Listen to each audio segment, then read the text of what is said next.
in Omaha, you have the College Baseball World Series that goes on every year. College football has who have made their mark in the sport, and here we are today. It's great.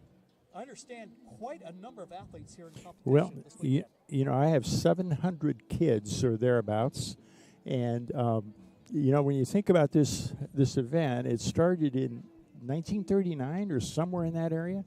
And, you know, it's almost an indicator of what Southern Oregon is. The things that have been provided for kids in all types of settings, athletic, or are willing to put this on and get it on. Some results, Roseburg taking first place, South Medford, always a powerhouse here in Southern Absolutely. Oregon, second place, and the 3A Cascade Christian Challengers placing third in that event.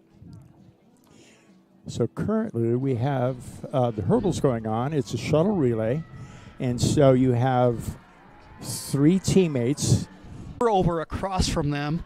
However, if we were on the other side of the stadium, the view of them would be even more obscured and difficult to pick up. Absolutely.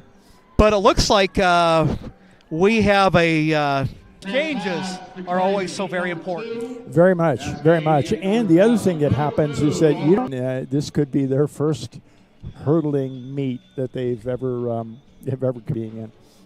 I imagine it takes about, well, I'm thinking of when my son was a freshman in high school, ran. And any relay exchanges are so essential, and kids practice it. Now, again, we're early in the season, and so we'll see. Greater twilight meet that in the season, I imagine for a lot of these kids, this is really. Them are multi-sport athletes, and so they may have come out from from just playing basketball or wrestling or whatever they may have done, and now they're in a whole different competition, and it's now back in the fall he was running long distance, running cross country, and now he's going to be competing here in track and field. How different that's going to be from a running standpoint. Well, and when you think about that, a cross-country runner playing basketball, and that young man is an athlete, track for 4 years in a row. So 8 seasons, and many of them go to the same. They got out for a few seconds. It's like, okay, yep. Put that aside for a few moments, go as hard as we can, and then we're back on great terms after it's all for bragging rights. Yes, events, and definitely from Crater, they're fit. They're nationally ranked, and they come off a cross country season. They continue running during the winter, and here they are, and so they are going to put together some pretty darn good times. Shuffling through all this paperwork. The DMR, the distance medley relay, is really going to be. There will be a second day. And we can talk a little bit about that, too, along the way this evening, how this was once a one-day event, and now it's split over two days, and I understand. 2 days. But coaches liked it. And you know what? Being here at Spiegelberg and having this meet here today is just it's incredible. And then tomorrow it'll transition over to North Medford, and we'll have some more running events there. Well, and along with those running events, I also see that there will be kind of done in a relay-style type of format events such as the pole vault, the high jump, the shot put, discus, and that's kind of an interesting notion, but I love that for those kids who are either throwers or jumpers, that they get an opportunity. Sometimes when you're a shot putter or a jab thrower, you don't necessarily have the crowds gathering around watching you as much as you would in a running event. And so this serves that purpose. From the area represented here. Pretty much. I mean, we got everything from, it looks like in terms of the scoring, you can correct me if I'm mistaken, that they have the 6A and the 5A competing together. Yes. And then the 4A and the 3A competing together. And the reason Pete did that is it'd be nice to have that. There are 2 drifts. It is. Yes, it is. And Roseburg ends up taking the top spot in that event. So it is on the other side. We're looking forward to as we get into the evening, and just looking at the schedule coming up at 6:05, or at least it's scheduled for that point in time. The girls' 400-meter relay, followed by the boys' 400-meter event. Be the distance medley that you were talking about, both girls and then boys. And then concluding tonight's action will be the girls and boys 1,600-meter relay. Flowing. Yeah, this is a different sensation for a guy who coached jumpers and spent most of his time hanging out down in the pits.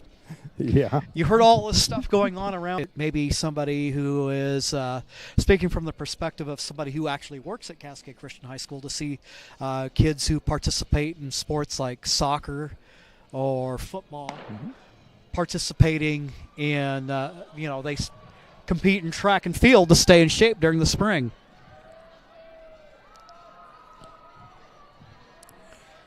A competition. This is pretty special. Now we see the leg of the shuttle hurdle relay. There. Yep. And then you get, like, say, for Roseburg.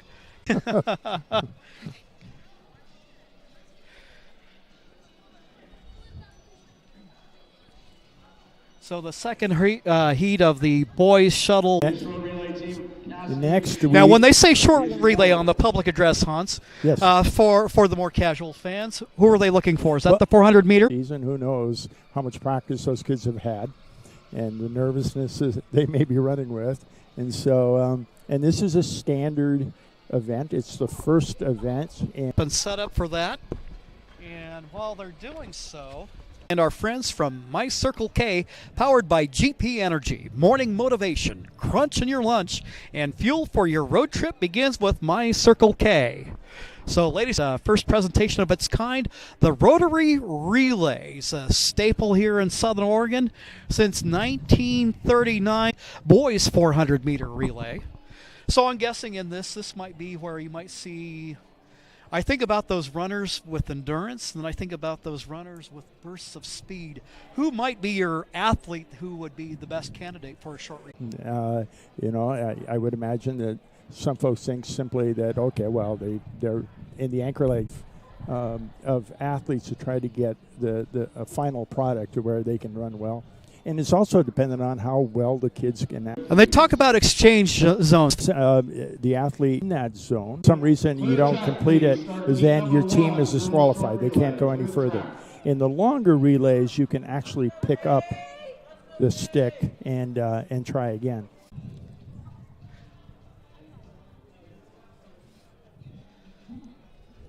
This is where the excitement builds. I imagine for the runners right now, there's just the adrenaline's going right now. 100-meter girls relay, the first heat. No flags. There are judges at every exchange zone, and no flags are up. And so that race was successful. You kind of see that moment where they wanted to make sure the execution of that handoff. Yes.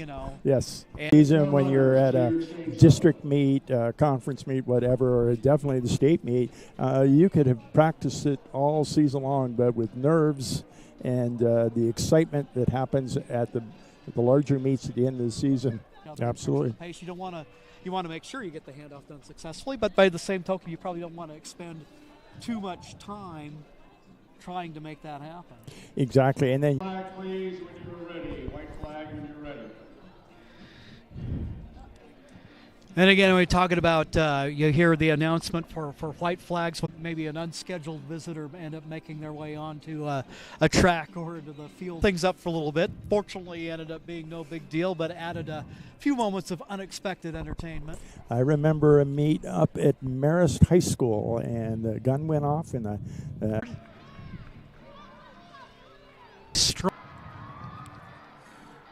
Ended up taking first place.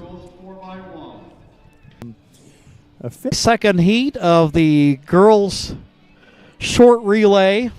Now talk about as far as, they've got those organized by different heats. Right. So we had two girls heats. Now, how do they have that? Okay, hang on a second.